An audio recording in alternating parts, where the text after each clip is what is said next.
or whatever you have to say, that it is a part of life. Whatever we do, it will come, it will come, it will go. I think the biggest unfortunate part which I see in society many times, that many of us do not learn from the failure. I mean, if I just talk in the present context, uh, if you see all the developed nations failed, all the health system, you know, in India, where we invested huge amount of money in the private health system failed, and which we ignored, especially the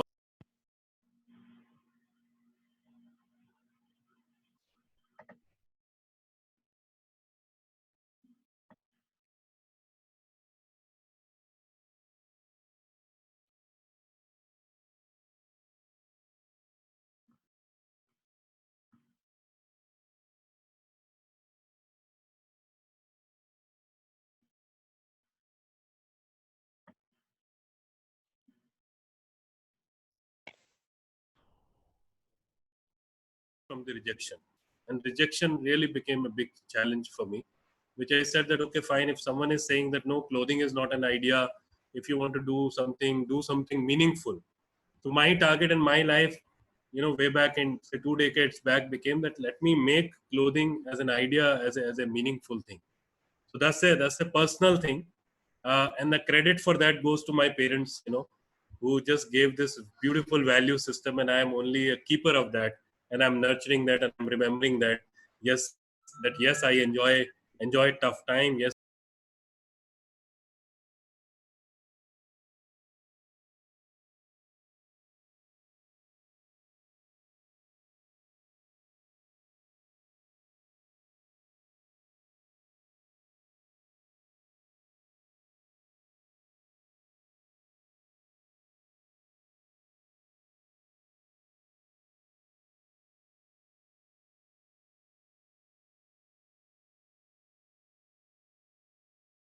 you can do the jhadu pocha yourself.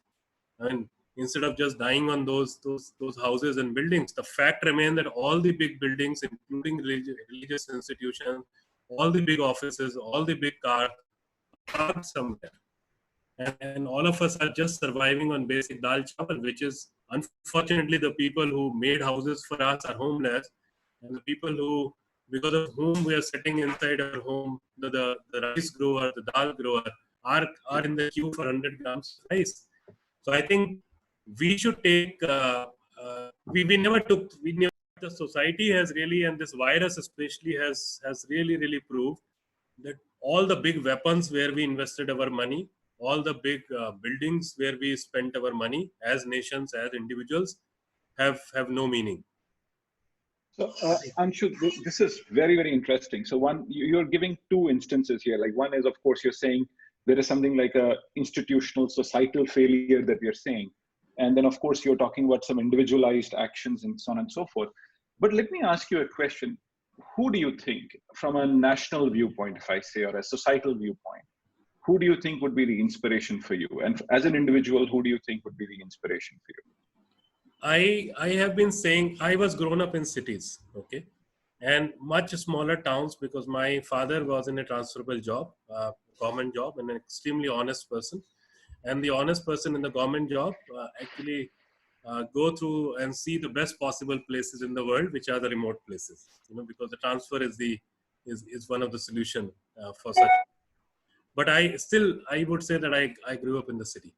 Last almost more than 2 decades, I personally spent a huge amount of time in the villages of India. And I call villages my university. I call the average person in the village as the most courageous, the best possible manager of the resources, the biggest inspiration in my life. Someone like us who cannot even go to the nearby market walking, those millions of people have actually shown us that in the desperate situation, which shouldn't have happened, but it has happened the way that they can even walk hundreds of kilometers and still survive. We should not celebrate that. We should have a punch on us because we forced people to do this. It was possible for the people to take care of people. It was possible for people to stop those people and at least make something so that the pregnant ladies don't walk, the elderly people don't walk. So it's a failure of people like me and you, and the entire machinery, 100%. Right? But I still feel that, but those are the people who are inspiration for us. It's very easy to call a farmer unskilled who grow 100 different kind of rice, and it's very easy to call someone who write a paper on them skilled. But that's a wrong notion. It's very easy to call someone who is growing two different kind of or five different kind of mangoes an unskilled person, and bring that person to the city, force them to become a plumber, and call that person as skilled. I think that's what I'm saying, that this virus has given us a chance, given the society a chance, given the privileged people like us who can sit inside home and still talk on like this to 500 odd people, a chance to relook at the way we have been looking at the society, operating, with the society. This entire norm, Amit, which you must be reading, that 6 states have really passed some resolutions where they're saying that now the workers can work for 70 hours, 72 hours. On one side, people like us are saying that work from home is the best option. We'll work from home. We are giving that fancy name. And on the other side, for the same people who have been walking on the road because of whom we are sitting inside the home, we are saying that you can work 70 hours and 72 hours a week. And the most of the minimum wages law and all are now abolished because we have to keep our economy alive. Why can't the agriculture-based economy really come back? At the end of the day, all the cars were standing, but the rice was moving around. Yeah. So that's where we need to see the values. Absolutely. Very well said, Anshu. I can see Tapan. Tapan, sorry for have taken your role for a few minutes in between when we lost you. But handing over the charge of the interaction to you once thanks, again. Amit. Thanks, Amit. There is some technical issue for which I went out. So thank you. I could hear the conversation. Let's look at people with different domains are here. How do they see the post-COVID world? Before I go to the nuts bolts of the post-COVID world, how do you really look at post-COVID world? For example, from a competitiveness point of view, we can answer this question. For example, we know that there is something called a very functional America, and then we have got a very grouped together cohesive Europe, and we have got these emerging markets coming there. How this rank order is going to change? So let's first look at this side, how this world is going to be in that case, how post-COVID the world is going to evolve. As a general audience, how do you really look at this part? So, would you want me to answer this question? Yes, start with you. Yes. Yeah. Okay. So, like this is a very important question in terms of how I really see the world is going to be changing. I think multiple things. Like when you really talk about the way the world was operating, it was fundamentally operating on four big things: land, labor, capital. And of course, in the last 10 years, it was about data and information. So if you really look at it, what I see is in this world that fundamentally a lot of things are going to change. One is a very simple system of, say, what you call as resources as land, how resources are actually going to be moving. So when I say resources are going to be moving is in terms of how do we process resources. That means very fundamentally, we are talking about a world where value chains will change. And when I say value chains will change or redefine themselves, or supply chain will redefine themselves, I'm also saying in the same breath that we are actually going to be seeing a world which is going to see deglobalization. I see a huge level of deglobalization that is going to happen in the world, wherein we are actually going to be saying, oh, let's be self-reliant as a nation. And what this whole system is exposed in many ways is that you saw this problem in terms of no nation is in a position to actually, get its supply chains to work. We have suddenly got dependent on medical products to one nation or whatever. We need to actually be self-reliant on those sets of things. So healthcare has to be a very strongly self-reliant business that we need to talk about. Today, when you talk about the Indian context, like say even the masks or across the world, masks were not actually available across the world. So how do we really work on those kind of situations? If the pandemic happens, we need to move forward on these things. The second thing that I feel is going to be change. And when I say change in politics, what I'm seeing in change in politics is a very huge rise in populism and authoritarian leaders. And what we are seeing is, this is a precursor. What we are seeing, what we were seeing was rise of like Ergodans of the world and so forth. And those set of leaders are actually going to emerge. In fact, we might see rise of leaders like Trump, who might not be seen as logically correct or whatever, but then we might see a lot of those leaders which are actually going to rise over a period of time. The other thing which is going to be very pointed in this world and which I fear very much, and Anshu did allude to that, and that is going to be rising disparity. So what we're going to see is that there is going to be huge rising disparity between people that we're going to see. The danger is that the rich might actually end up being rich and even more rich over a period of time. And then the disparities between the rich and the poor would actually start getting accentuated. So we will have to really find a model which works in terms of saying that we need to have a much more saner and a just capitalistic system. The capitalistic system of today has not given us the results that we would have actually wanted to. It was one collapse that happened in the last 100 years, and the capitalistic system has just seen to be going bonkers. It's just we do not know how to actually handle it. And last but not the least is going to be how consumers are going to change.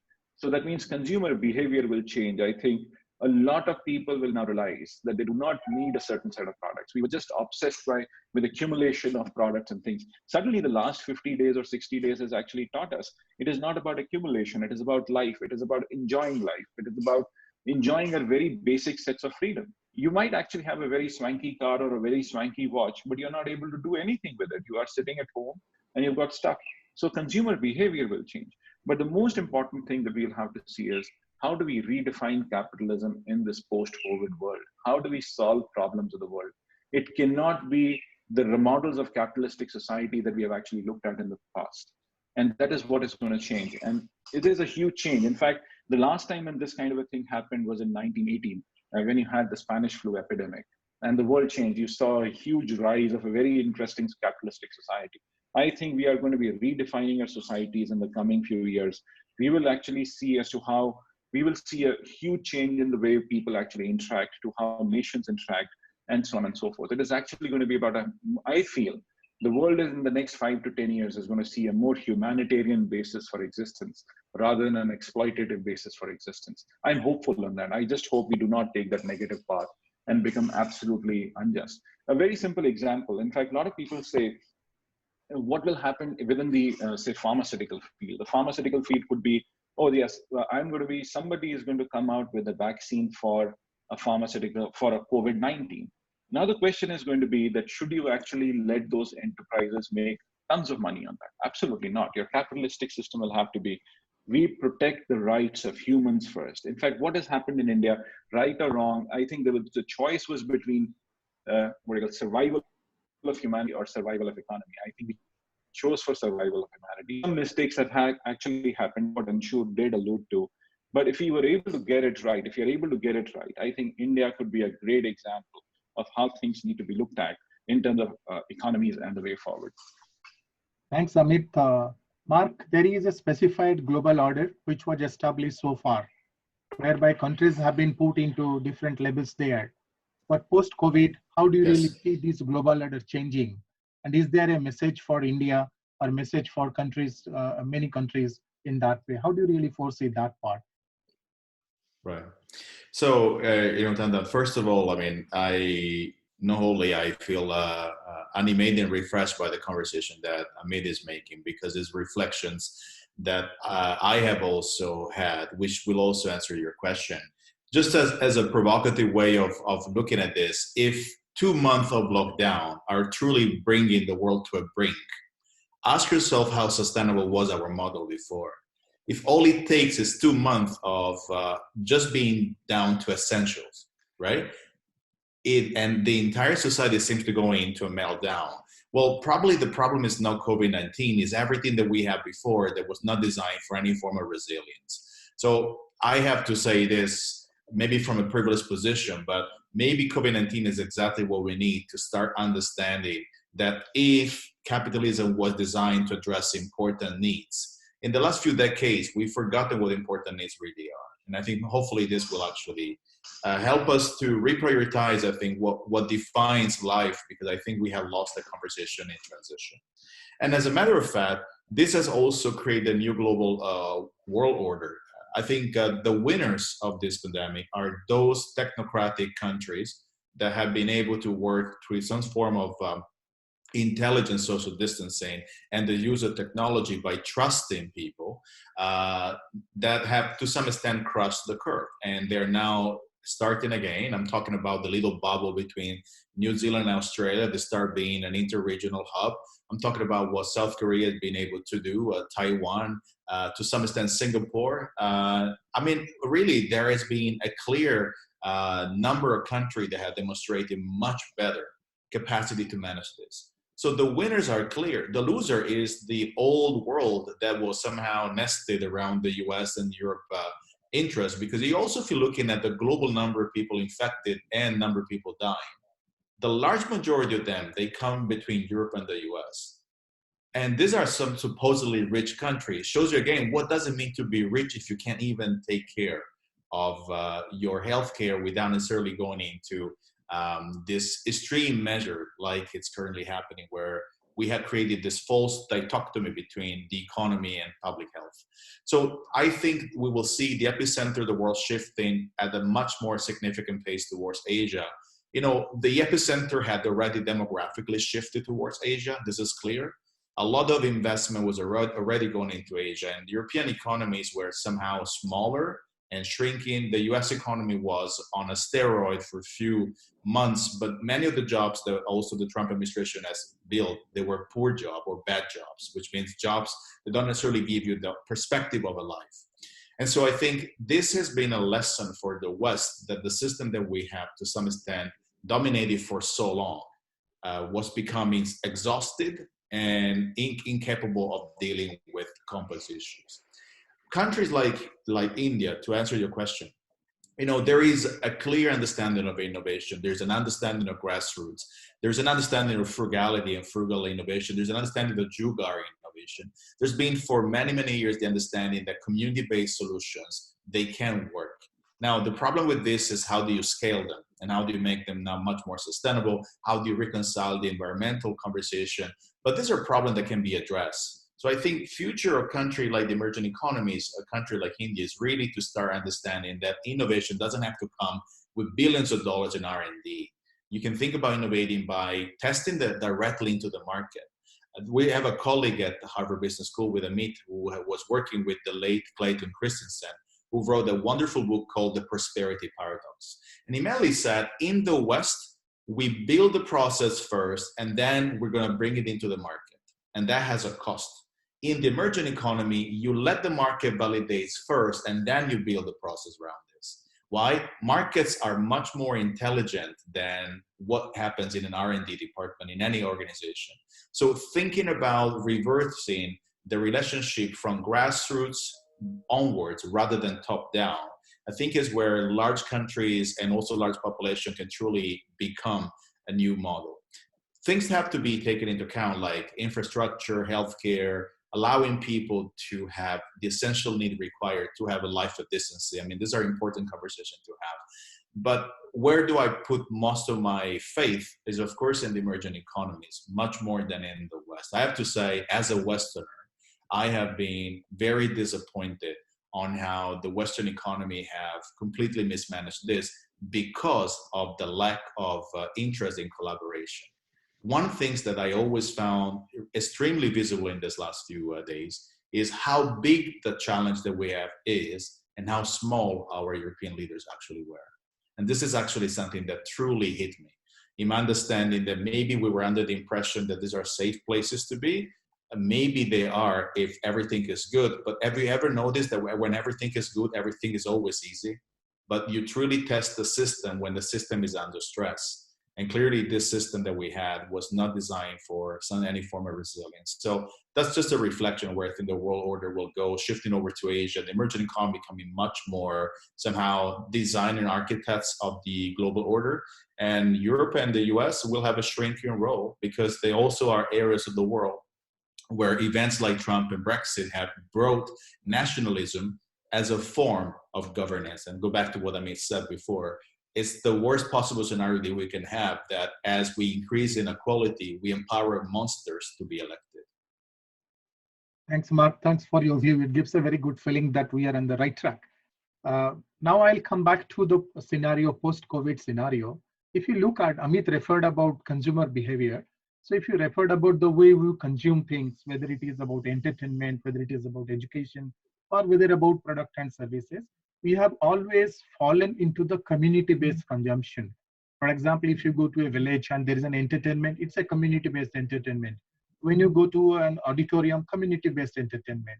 The current condition that comes in COVID, is it likely to change? What kind of form and entertainment industry is going to evolve? That's a question for Neil to respond to.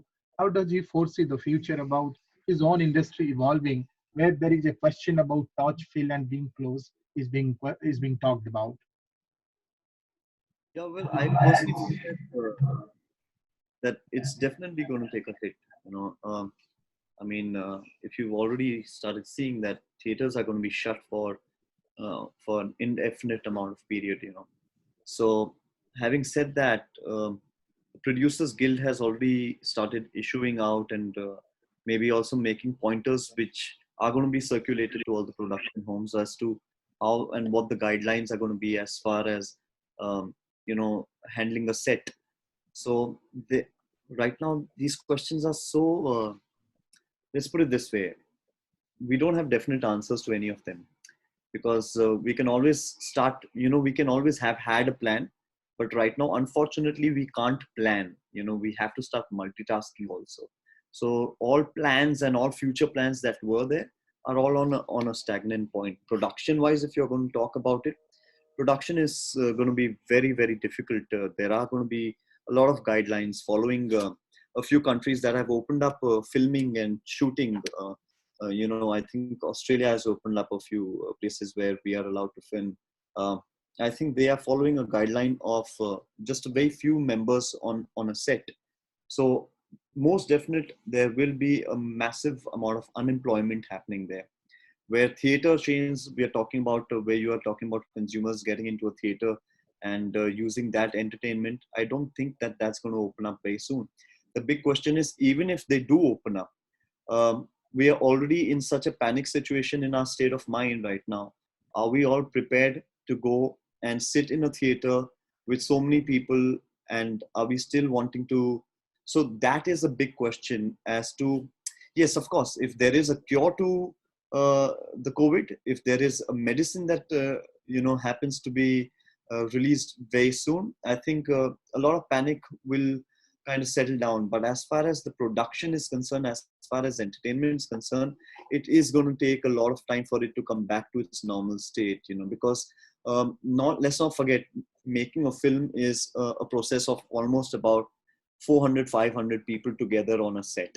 So while we are enjoying our OTT platforms at home right now with all the great amount of content that we have, one has to, it will be saturated at some point. So one will have to go back on set and start creating again. But the creative process itself will be on a pause point. Right now, for me, my creativity is happening through my writing right now at home. I can only sit here at home and develop the content that needs to go on floor as soon as the bans are lifted. But the question is that once the ban is lifted, once we are allowed to go back on set, what are those guidelines that the producer guild is forming right now? I think it's going to be strict.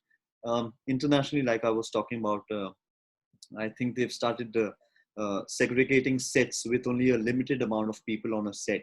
Now, I also believe what's going to happen is that if I wanted to shoot a feature film, hypothetically abroad, somewhere on an outdoor location, I think what's going to happen is that they are going to make all the crew members go into quarantine for about 14 days and, be settled in one hotel out there for 14 days. Then they are allowed to work on the sets. But when they come back to our country, and when they come back, they are going to be quarantined out here also for 14 days. Now, that cost, who's going to be bearing that cost? If it's going to be the producer who's going to bear that cost, then cost of production is definitely going to go much higher. So the balance is completely off radar out here, because lesser of employees, greater amount of cost of production. Who's going to bear the cost? There's a big question mark out there. So yes, entertainment for that matter is going to be limited to people who are going to entertain you from your homes. I think people are supposed to become smart. They We have editors who are, I think the IT guys are going to do fantastically well, because sitting back at home with all the technology that they have, I think that's the need of the hour right now. So I think we as entertainers will also, if you've seen in the recent past on most of your social platforms, we have many of the superstars of the country coming together, singing songs from their homes respectively.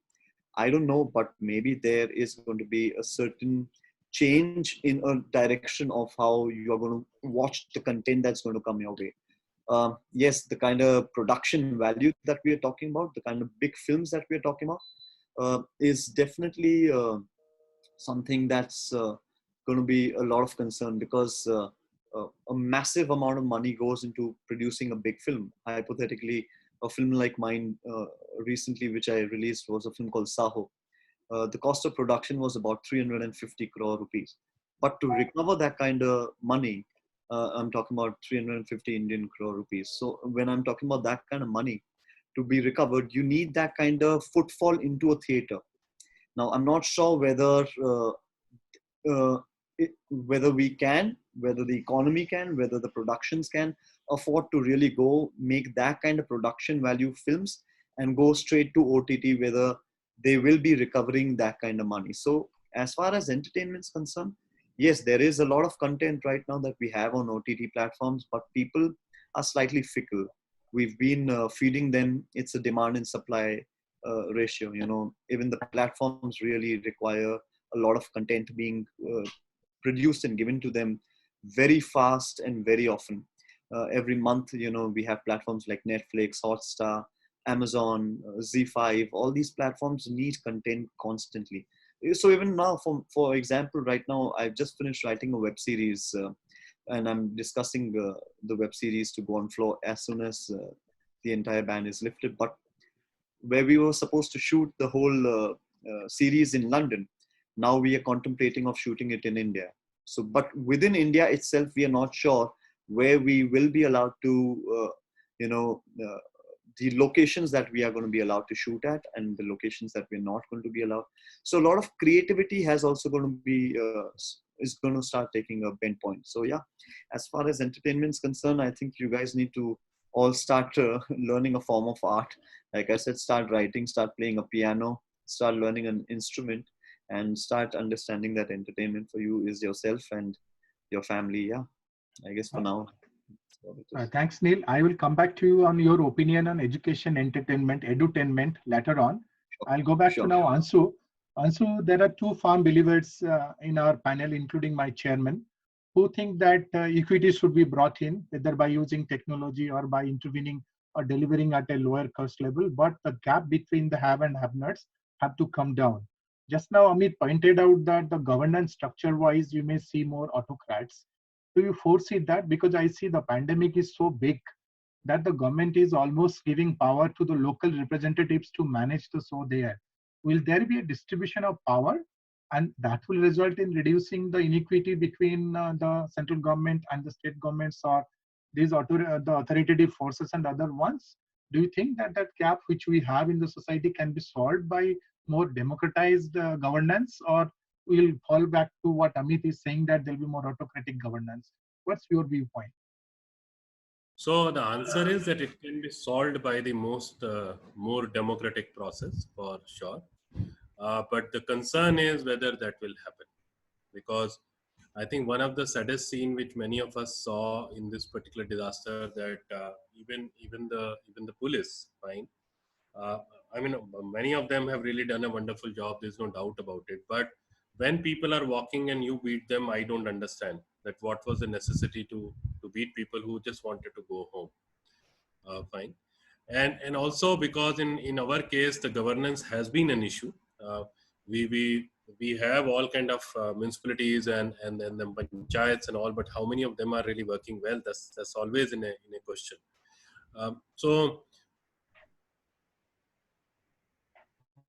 what we see right now, what we see is, again, I'm saying that when we are talking about ourselves, that we have we have a chance to work from home, but we are also parallel, we are developing laws and rules where we are putting the pressure on the worker category or those people again. Right? So I think something wrong has started happening here. Very simple. The solution is democratization. The solution is more power to the local people. The solution is, my question is that what are people asking? If you see these millions of people who are stuck here, what are they asking? They're asking for food, basic dal chawal, and they're saying that let us go home. And we are coming back and making rules and saying that no, you cannot go home because that's how economy will be absolutely flat because we will not get workforce. How does it operate? I mean, if you are talking about what Tapan, if I answer your question, how will that happen? What do you look for in such cases? Why all of us sitting in this panel are a bit comfortable because we are just next to our dear ones. So when you are stressed as human being, what do you want? You want that comfort of your home, that comfort, those typical saying that we want to go back home, that at least we want to die there with our, with our people. Does it not really take care of the sentiments of people? Are we just worried about the numbers and the business coming back, or we are saying that it's extremely important that processes have failed, the machines have failed, what we can take care of as the people right now? And if we take care of people, people will come back. The fact remains that if we would have been a bit conscious, bit careful about the people, and we would have made sure that people get food and they do not walk hundreds and thousands of kilometers, and this kind of distress does not happen. And if we would have invested our time, money, energy on people, that's the biggest asset, and those people would have gone home and then come back. But do you think now those people will come back? My answer is no. They should come back?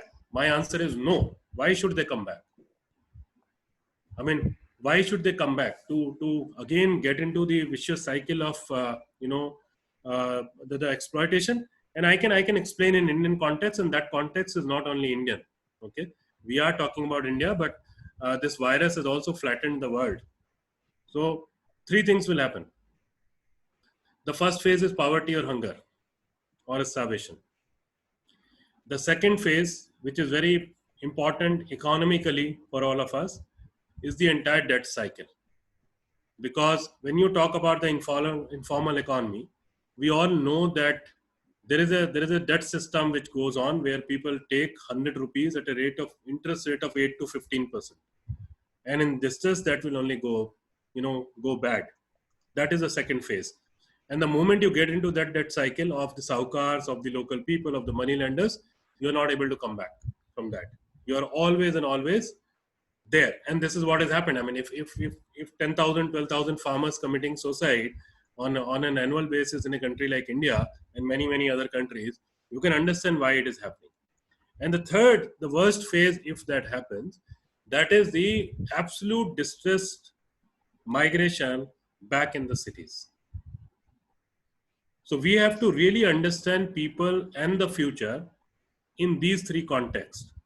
Immediate need is the hunger and starvation, including the debt cycle and people getting into that so-called informal bad economy in a very bad way.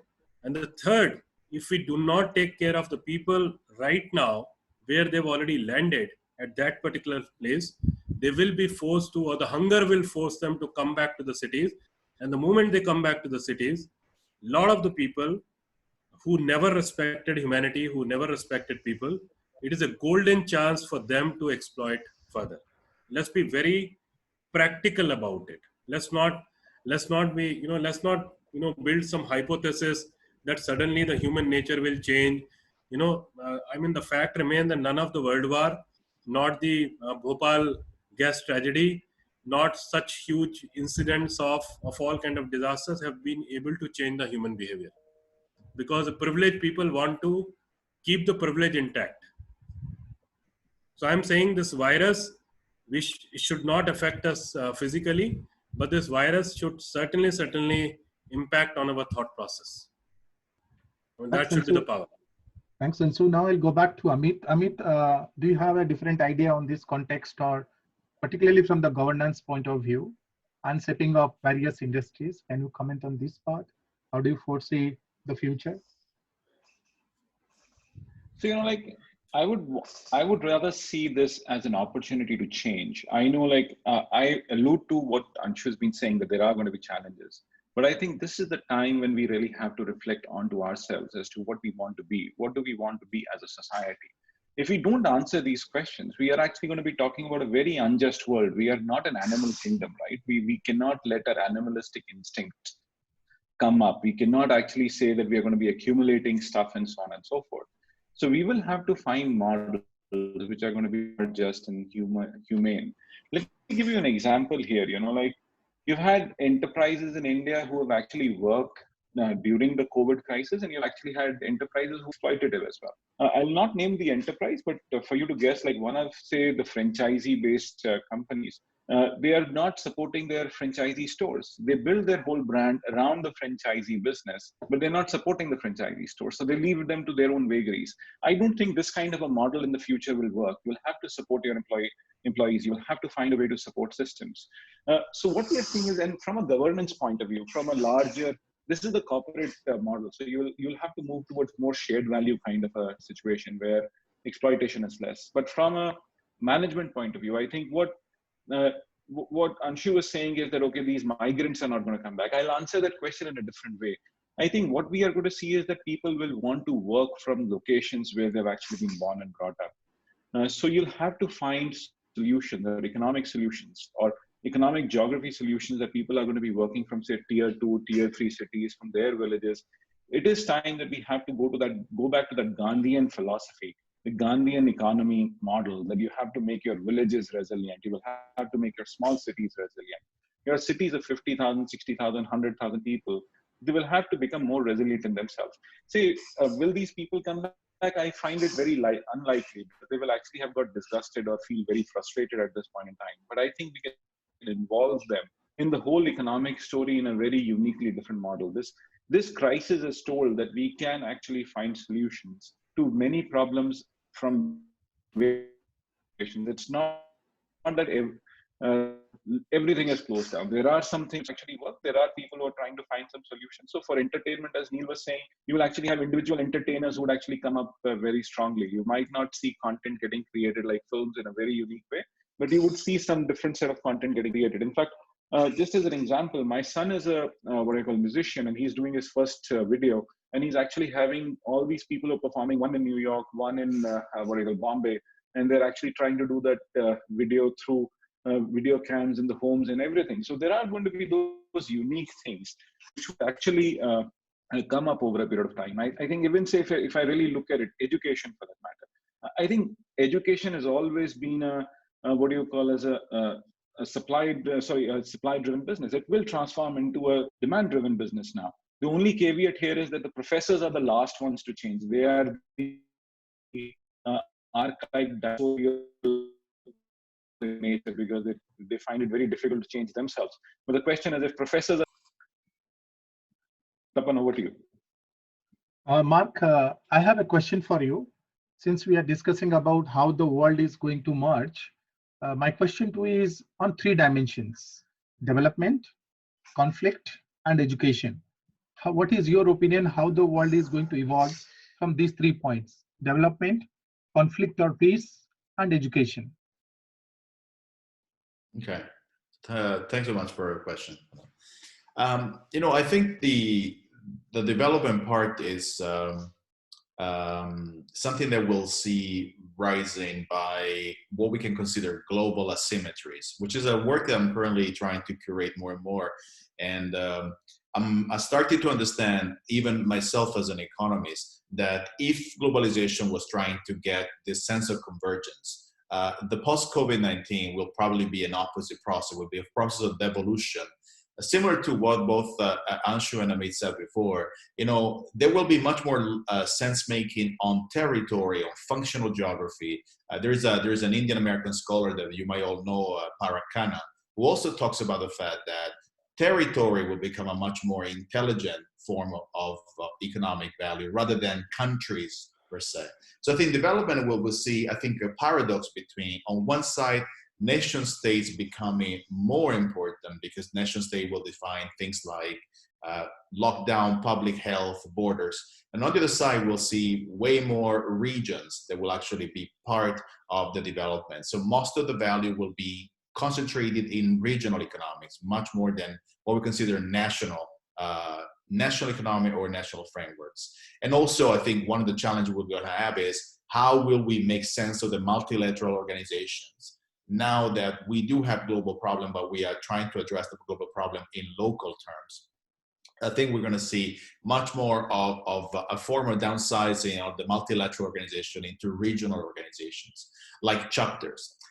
From the perspective of conflict and peace, I mean, I must believe there will be peace, because I think we all have clear evidence that war or conflict does not really bring anything good to us, with exception that eventually resets the system. But COVID-19 has been bad enough for us to understand what is resetting the system. So I think rather than conflict, it will be systemic challenges and shocks that will reset systems. And I would hope that somehow even nationalistic governments will understand that the best chance for a government to actually look after their own interests is to work in global terms, which means alliances, working with leaders around the world, because many of the problems the country have are similar problems. If you have a city that does not have clean water, it's not just the city of the problem of that city. It will probably exist elsewhere as well. So I'm hoping that maybe governors or mayors, cities rather than country, will be able to collaborate at a much faster pace. And that degree of collaboration can only happen if you have peace. So peace somehow and collaboration, they tend to go hand in hand. If you want to have an example of that, right? If you're looking at the least, let's say the least peaceful region right now, it's still the Middle East. And if you're looking at why the Middle East is not as peaceful as other parts of the world, the answer is they don't have a lot of trade and they don't have a lot of shared infrastructure. So somehow that is one of the reasons why it's easier to pick up a fight when you have less in common than when you actually have more in common. And the last part you were asking, right? Education. I mean, I think we are, like Amit, rogue educators. Like we are professors that escaped the system somehow. We're still part of the system, but we did not necessarily became standardized to the system. So education is really a key, and it has to become a universal right to the point in which you're allowing people primarily not just to know, because knowledge is important. But I go back to something that I was inspired by both Neil and Anshu, right? We have to go back to allowing people becoming what they really want to become. There must be a sense about what it is like to be alive. Is it to be a father, a husband, a son to a elderly father or mother? Is it to be a teacher, an artist, a farmer? I think we lost the ability for us to think about what we wanted to be. I do remember as I was growing as a child that there was a much more genuine idea about what life is all about. And I guess over time, as we started to be measured in the same efficiency standard that we measure machines, we kind of lost what it's like to be a human. I do imagine you guys in India, you had a quite difficult lockdown. I am currently connecting you from Spain, which is where I was locked down during the period of time. And it was a little bit easier, but equally hard. You know what I miss the most is meeting people and going with people that I care and love. It's not necessarily, I remember the fancy travels or the fancy places. None of this really is what I miss. What I miss is the ability to hug people. I've been thinking and craving about the opportunity to hug people, to spend time with them, to maybe grab a bite together, to talk about life. And I haven't been missing anything else. I haven't been missing driving a nicer car, haven't been missing going in a fancy place, haven't been missing luxury. I've really been missing fundamental things. From the time where Amit and I were going for shopping together in Boston, what I remember about that is how much we were teasing each other. I don't remember none of the things that I mean, he used to buy a lot before he repented and changed himself. But now, what I'm missing those moments. I am meeting you all now, guys, with exception of Amit, I have never met you in person. My biggest regret is that we cannot be in the same room talking about this together. I mean, this is really what defines for me the understanding of what education is allowing people to understand that life is larger than the sum of the parts. And there is something about it that we need to be able to foster as educator, as influencer, as public figures. Because I think all of us in this panel, we share one perks that we have is that we reach out to way more people than more people in general. So how do I use that influencer role? It's really about telling them that if it doesn't generate that fulfillment, then it's not for you. Move on. Redesign your life. And I think last thing I'm going to say, Tana, right? Because you got me started with a beautiful question.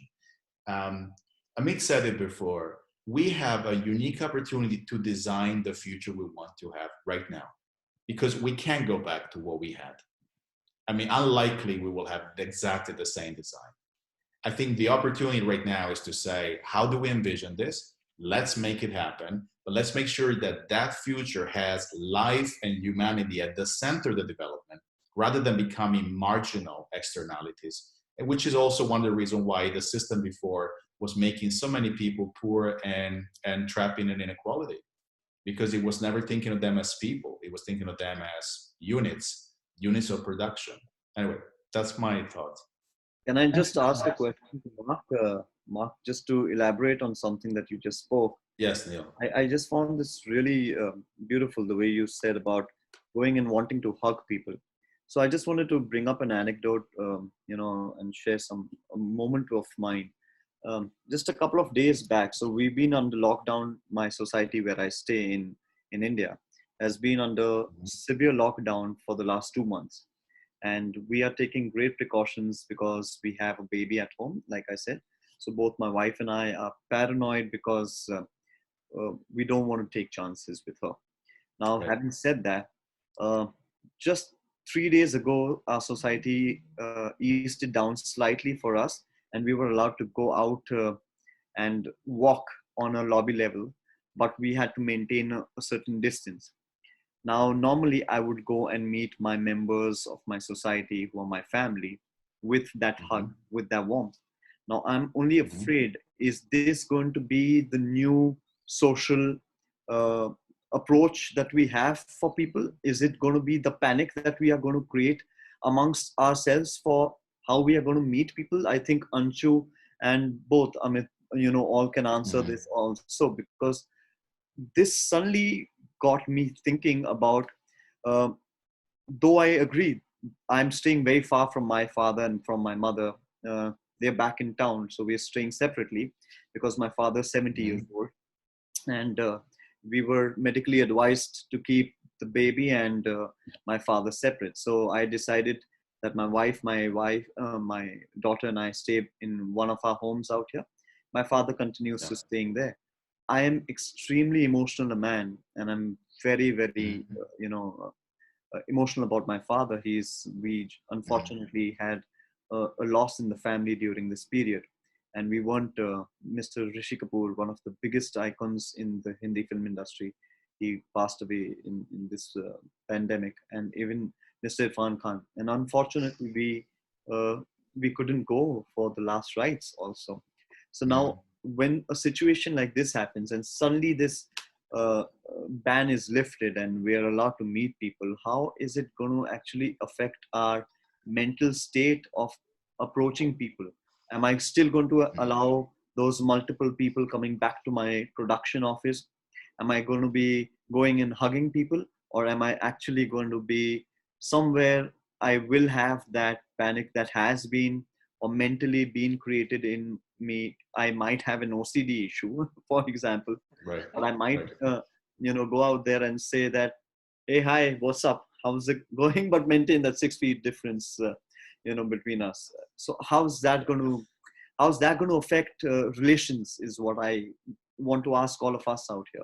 Yeah, I think I'll add one more question. I'll add one more question to this. Yeah. There is a question from UK, a friend of mine who's a professor in University of Sheffield. Sunil Saidev's question: the fear, which was an individual fear, has become a mass fear now. Even if you are traveling in a bus, you are taking your kid to drop to the school, you're going to meet somebody, this fear is everywhere. So that's the opinion, that's a comment you should give us. How are you going to handle this fear which is coming there, which is of course going to impact us the way we govern our schools, we manage our schools, we design our classrooms, we design our buses. How we are going to handle, because of COVID, this fear, the mass fear which has evolved in this case, is also a question from Sunil Sadev. So if you'd like to respond to this. Amit, would you like to start? Yeah, sure. So Tapan, this is a very important peg of the conversation in terms of like how things would actually happen.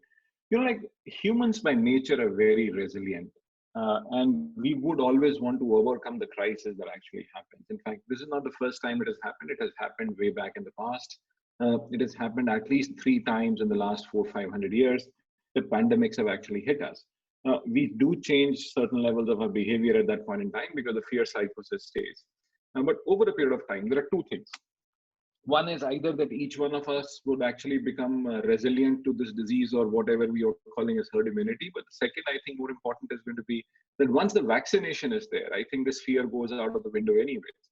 It is like this, TB was seen as a very massively bad disease about 60, 70 years back. Today, we don't even bother about it. We don't. If there's somebody who has a TB, we understand it's a bacterial infection, we are able to beat people. So that's the same thing with COVID as well. I think right now we have we don't have adequate information about the disease. We do not know how this whole transmission is going to happen. I think once the whole disease is over in terms of vaccination being found, this should solve. And I hope that we do not make it as into the bigger thing that is happening here is that we see that this is becoming more like a class-based issue as well. We should not really go into that kind of domain. Like we have seen it across the world. It seems that it is being driven as a new caste system or whatever, or a new bifurcation of society. No, we should not really look at it this way. Like at the end of the day, humans are alike. We need physical connect, and that should actually come back, and that would come back. It is just a temporary phase. I think it will last for a few months, but eventually I think we will all go ahead, or else at some point in time, we'll all get frustrated and say, just chuck it. Yeah, I need people, we'll start traveling or whatever. But in some time it would start happening, and that's going to happen. Like, in fact, how long do you think when Neil says that he misses his father, he wants to meet his father, how long do you think you can actually sustain that? In fact, my parents live 300 kilometers away from where I am, but how long do you think we will say that we don't want to meet? But at the end of the day, once we know how to take precautions, we have the vaccine, we'll actually go full hog into the front. Right now, what is happening is I think is trying to flatten the curve, reduce the curve, I think, and that's where it is. And more of fear of the unknown. So overcome the fear of the unknown, and that is what the world is going to be like. And then, of course, invoking one of the actors from Bollywood. I dislike him as an actor. That's a clarification here. But Dar ke aage jeet hai. And that is Salman Khan, the worst of all times, but that's a separate issue. Also, will you like to respond to this question? Your Yes. views, how do we handle this mass fear? No, so it's a very complicated thing, Mark and Neil, the way you touched upon, because I am also known for my hugs, okay, and I cannot survive without that, and I'm actually getting a large number of messages from my team and the youngsters and all. Yes, I'm missing your hug, bhaiya, missing your hug. Right? It's a complicated thing. Also, I think so I agree with Amit that this is ultimately a health disaster. Also, the outcome is totally different. Fine, but disaster was a health disaster. Disaster is a health disaster. And the moment we find a vaccine or a solution, I'm pretty sure that things will come back. And I'm hoping that things will come back in a much bigger way, because there will be a deficit or a quota which we have not done. So I think I'll hug twice instead of once, or maybe thrice instead of once, because for 1 year or for few months I've not done that. The other important part is that also I believe, and this is what we have been saying, that the term social distancing is actually a wrong term. Okay, this is because this is basically what we're looking at is not the social distancing.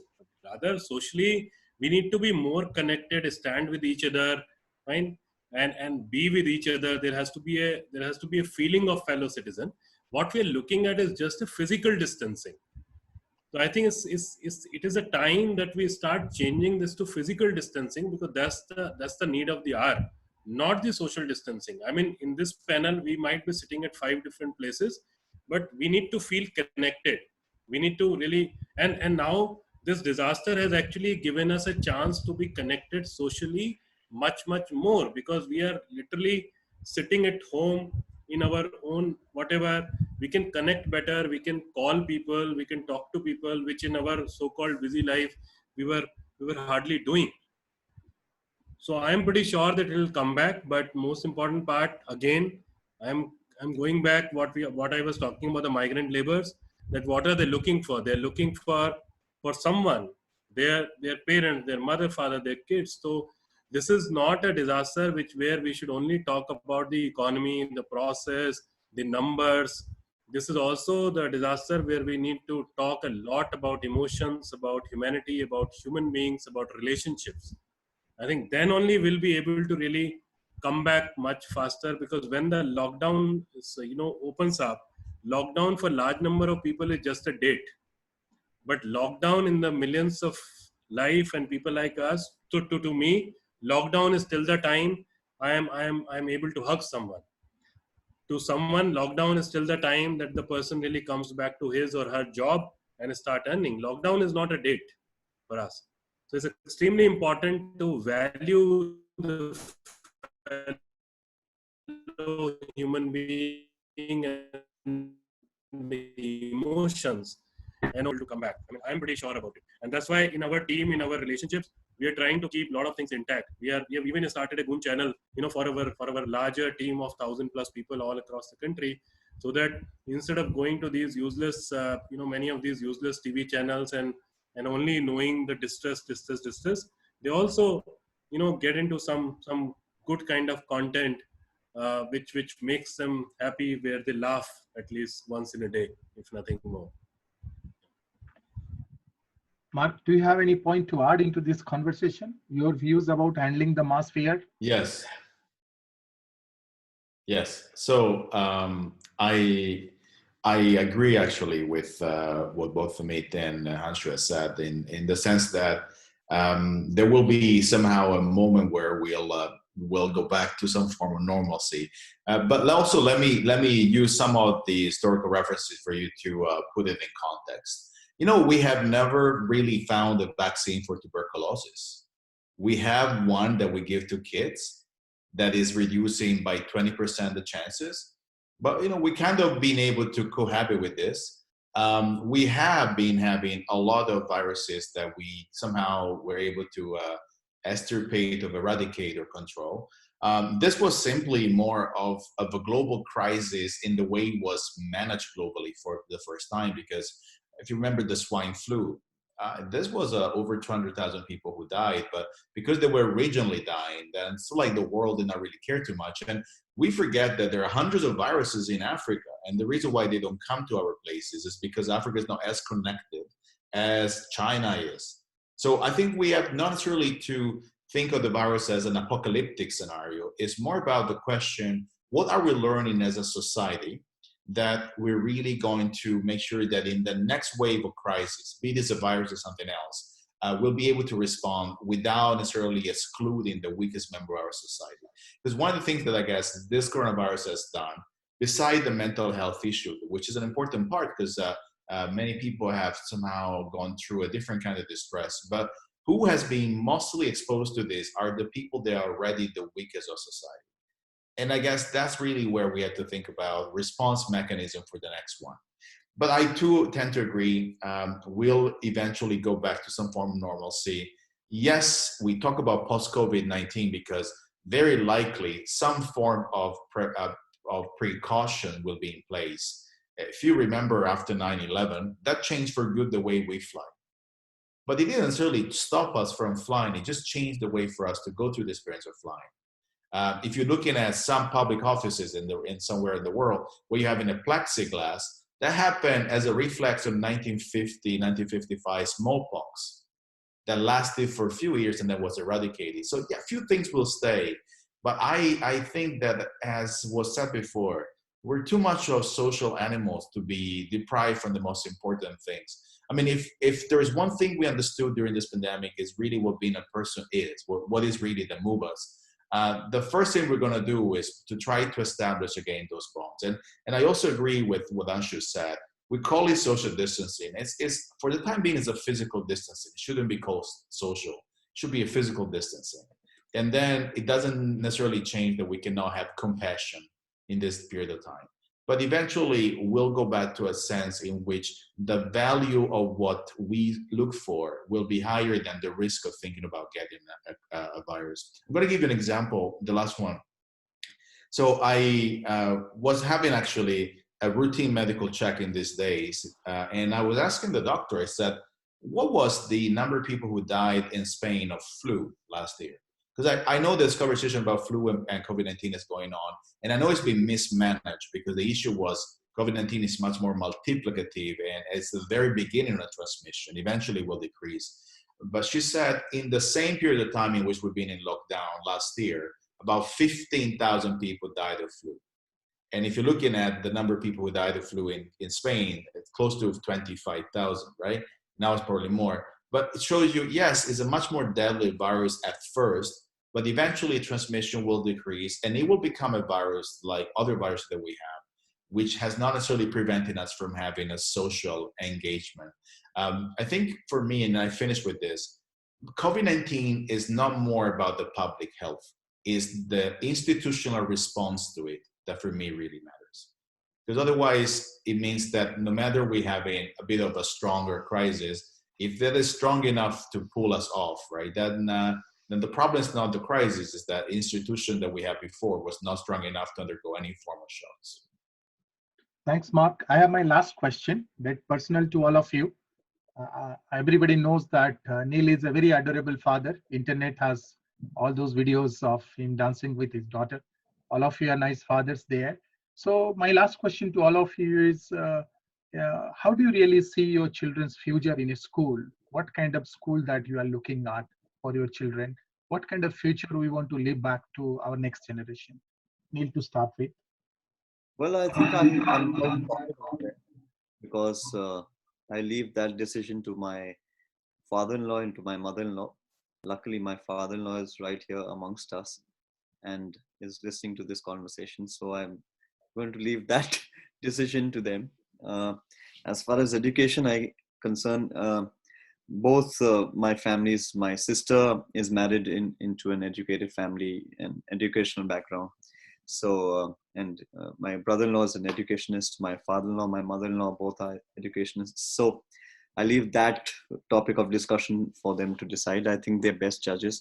Only a couple of pointers, what I think are important for me to just probably point out right now in general, maybe not completely related to the question itself, but in general, is I think some pointers that I think one needs to understand that are important is that health is wealth. You know, what probably if these are things that have probably come out with the situation that we are in, that health definitely is wealth, that money cannot buy happiness, you know. So there's definitely like, Dr. Amit, Dr. Mark, and both Anshu and everyone out here on the panel have been discussing this earlier also, that I heard about Mark and discussing about how Amit and he went shopping. I guess that, happiness is going to get a completely new definition right now. It's not going to be more of going into shops. I think live in the present moment, because like I said earlier, that yesterday's history, tomorrow's a mystery, today is a gift. That's why it's called present. So I guess we'll all be living in for the moment. Of course, there's going to be a huge difference between ambition and priority. So how much ever we are going to be ambitious, how much ever we are going to be working towards that, I hope that definitely does come back to normalcy the moment we have a vaccination and we have that. And like Mark earlier pointed out, that we are, humans are quite the social animals. So we are going to be very ambitious and back on that train to earn success. But I guess that there is going to be some kind of priority and a reality check constantly happening. And of course, I think stop planning and start multitasking is something that I think education needs to also incorporate. So that's coming back to your question. I think we need to educate our students to a greater level of multitasking, maybe multiple vocations is also very important for us to understand that right now that's the need of the hour, maybe in the future as well. Yeah. Thanks, Neil.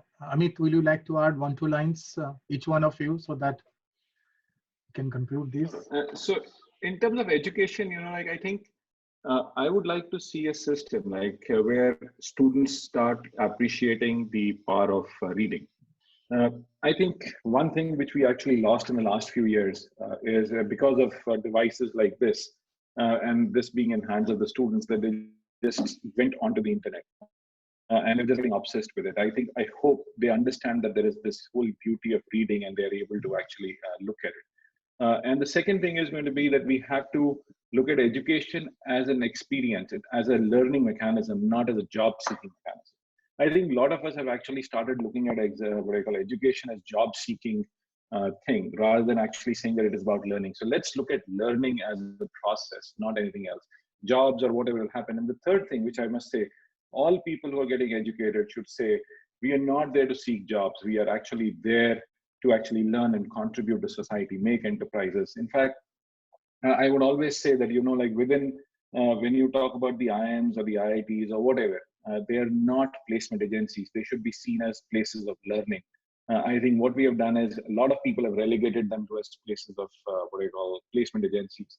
Go beyond, make them as places of learning, and that is what we should look at. It's about learning, reading, writing. That is what we should actually come back to and increase our aptitude over a period of time. And hopefully we are able to shun this stupid device. Thanks, Amit. I'll go to Mark now. Mark, your last 2 points. Yes. So I think around education, I guess education should be measured by those that are included, not that are those that get excluded. And we have been an education model that truly excluded a lot of people, marginalized it, and we also created this economic idols in which if you were studying certain kind of educational backgrounds, you would be more successful than others. And we have alienated millions of kids that never really were able to become who they really want to become, right? By thinking this is what you should do because that will give you a career. As we get into the point in which education and employability are no longer guaranteed, I think we should really get people to become who they really want to become and use education as a way to empower them, to give them communication skills, to give them the chance or the confidence to ask important questions and not to be afraid of making decision and thinking that the future is somehow what we make of it rather than something that's out there waiting for us. I read, and this day I've been reading a lot of people work because somehow it provides me a bit of comfort. And there's a professor that I follow that I find it very illuminating, who said, if you stay in the present long enough, the future will appear. And I really think that's really what is important, right? And I'd like to finish with this. I wish to all of those that decided to join us today to be able to embrace the future long enough to the point in which we are going to be able to understand the present, as we currently have it. And the more we're going to be in the present, the quicker is actually the future will appear. And I have also learned a lot from the interaction with everyone today. Thanks, Mark. I'll now go to Anshu for his final comments. Anshu. So, one way to deal with this disaster, I would say, is make a list, all of us as society. And on one page, we just write that what we created, it didn't work. And on the other page, we say what is that which we ignored. And I can tell you that what we created didn't work much is also the education system, what we have created. I mean, especially in a country like India, where we call private schools public school, there is something fundamentally wrong. We have been creating managers. We have been ignoring the people. We have been ignoring 70% of our population, and the management institution also take them as customers, nothing else, not as fellow human being. Right? So there is something absolutely fundamentally gone wrong. I'm again coming back that all the big businesses, all the big buildings are closed. So this is good that this virus has affected, a lot of us, and have forced us to be confined inside home, so that we really challenge what we have created ourselves. Do we really want more managers coming from the management institutions and talking about money, and money becomes a target? Or we also talk about the fellow human being and the value system, and all that. So that is what certainly needs to really change. We This education system had to collapse for sure, and I'm just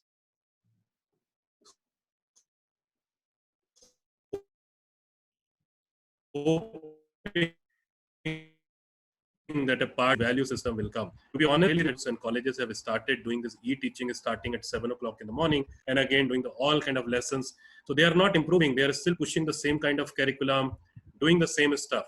There was a time just before COVID, there were these experts where a lot of people were going and paying them for the de-addiction of the tech, de-addiction of the mobile and laptop. And we, the people, people like us, me, Neil, whole lot of us have grown in an atmosphere where we used to have more outdoor and less indoors. And that's how we have really learned.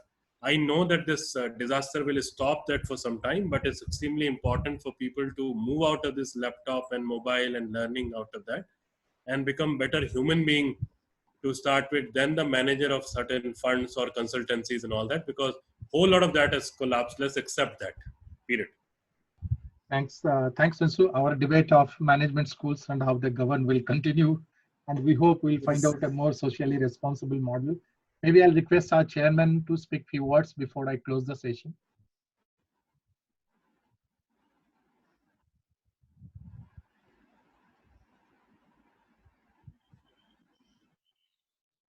Sir, your sound, please.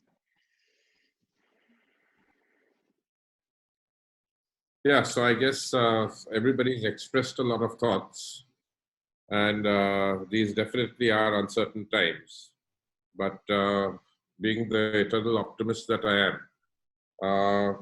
I think things will turn out for the better. This is nature's way of balancing things out. I would agree with certain comments. I would have a different opinion. I would agree with a comment like there is going to be a lot of deglobalization. There is going to be a lot of decentralization. But I don't agree that there will be an increase in disparity. In fact, I feel there will be a far more democratization. When Anshu was worried about how a lot of his work has been negated because of this episode, and how the imbalance will increase further. I think I honestly believe that this is nature's way of balancing things out. A lot of communities will be developing, self-sufficient communities will be developing. Yeah, so I definitely look at all of this in a far more positive manner. There have been, typically, just because I'm familiar, I'll again repeat it what I mentioned in the earlier, and I believe that could be a solution for a lot of things, is that education moving online, such that it could be a continuous process. And people evolve, people grow with it, people can continue educating themselves. There was a lot of resistance in the system from all the stakeholders. And now with this situation, I think that resistance has disappeared overnight. In fact, the situation, I feel, will be a catalyst to develop all of that. So yeah, being the eternal optimist, yes, it's going to be different, but I think we should be looking at this positively and something coming good out of it. I think the first topic that you started with respect to challenges and failures. Honestly, I think failure is just a perspective. I personally have come across a lot of challenges, and I think when you have overcome them and you look at it, net, you never end up being a failure. It's never a loss. Uh, there is always some damage caused. There is always something that one has gained. So at the end of it, you always come out a winner as long as you go through that. So thank you everybody for spending time, sparing the time, and yeah, extremely enriching. And I think we should look forward to a far better tomorrow. Thank you, sir. Thank you. Thank you, sir, for your time Thank and you. your experience sharing. Everybody have observed that how acutely we are watching what conversations we are having, and you are giving your views. I think overall I have done a very safe job because I didn't give any opinion. I was just managing this. So, but it was a chance to learn from many of you. So I hope there are some good lessons to learn from these conversations we have at individual level, at organization level, and also country. But finally, all of you have looked up to the world in a positive way.